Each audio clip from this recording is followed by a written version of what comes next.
పరిశుద్ధ గ్రంథమైన బైబిల్లో నుండి ఒక లేఖన భాగాన్ని మనము చదువుకుందామండి. యెషయా గ్రంథము 43వ అధ్యాయము మొదటి వచనం.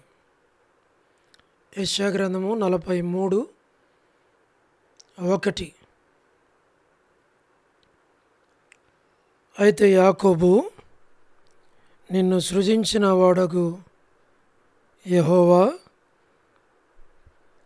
ఇశ్రాయేలు, నిన్ను నిర్మించిన వాడు ఇలాగూ సెలవిచ్చుచున్నాడు, నేను నిన్ను విమోచించి ఉన్నాను, భయపడకము, పేరు పెట్టి నిన్ను పిలిచి ఉన్నాను, నీవు నా సొత్తు. చదవబడిన ఈ లేఖన భాగాన్ని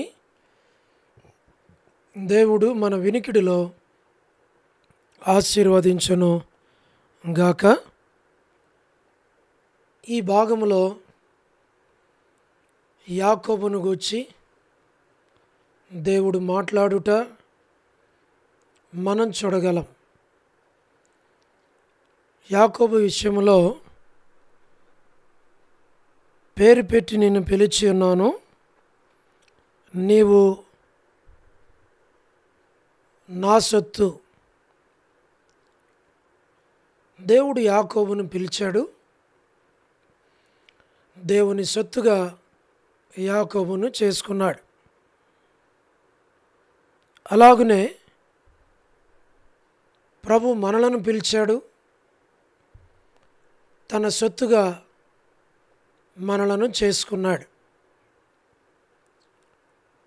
దేవుడు మనలను పిలుచుటలో ఉన్న ముఖ్యమైన ఉద్దేశం, లోకములో నుండి, పాపములో నుండి, చీకటిలో నుండి, అంధకారములో నుండి మనలను పిలిచాడు. మనము లోకములో మన యొక్క కోరికలు, మన ఇష్టాలు మనము నెరవేర్చుకొనొచ్చు. మనము జీవిస్తూ ఉండగా ప్రభు నీతి సూర్యుడిగా ఉదయించి లోకము యొక్క చీకటి ఎంత భయంకరమైందో చూపించి, పరలోకము ఎంత ప్రకాశమానమైందో మనకు చూపించి, మన దృష్టి ఆయన పిలుపు వైపునకు ఆకర్షించి మనలను ఆయన పిలిచాడు. తద్వారా మనం పిలువబడి, రక్షించబడి, ఆయనను మనము సేవించు వారిగా దేవుడే మనలను చేసుకున్నాడు. ఆ తర్వాత పిలిచిన దేవుడు ఎప్పటికీ ఆయన సొత్తుగా మనము జీవించాలి అని ఆయన కోరుతూ ఉన్నాడు. అందుకే ఆయన మనలను పిలిచాడు. అది యెషయా గ్రంథం 43:1 చూస్తున్నాం. రెండవది 1 పేతురు 2:9 దేవుని ప్రజలనుగా, దేవుని సొత్తైన ప్రజలుగా మనలను చేసుకున్నాడు.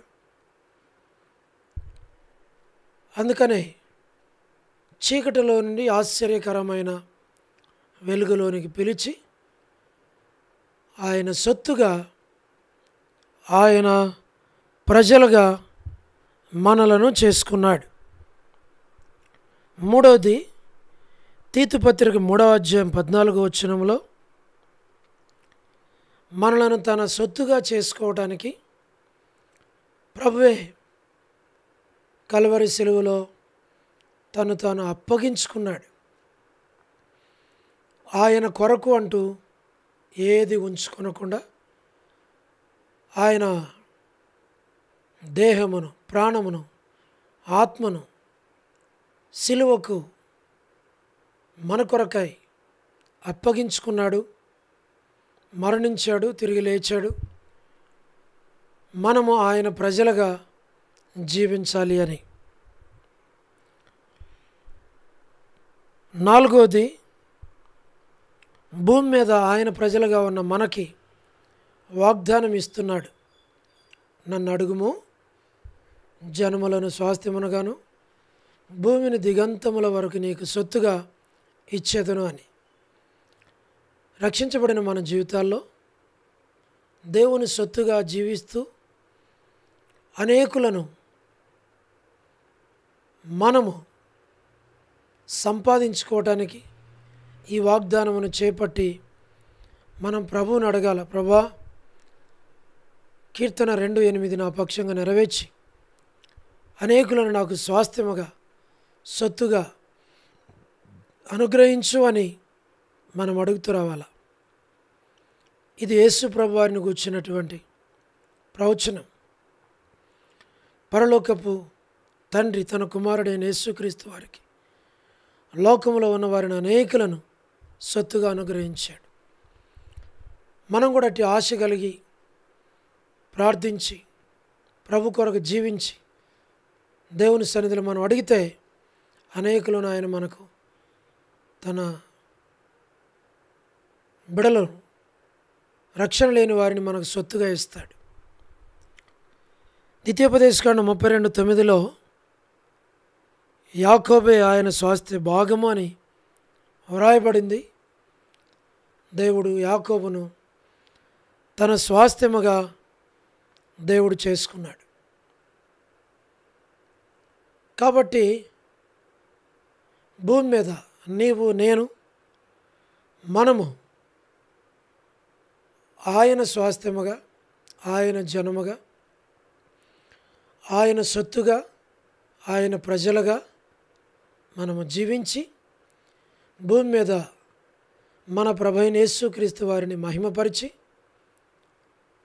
ఆ నిత్యరాజ్యములో మనం ప్రవేశించాలి అని ప్రభు కోరుతూ ఉన్నాడు.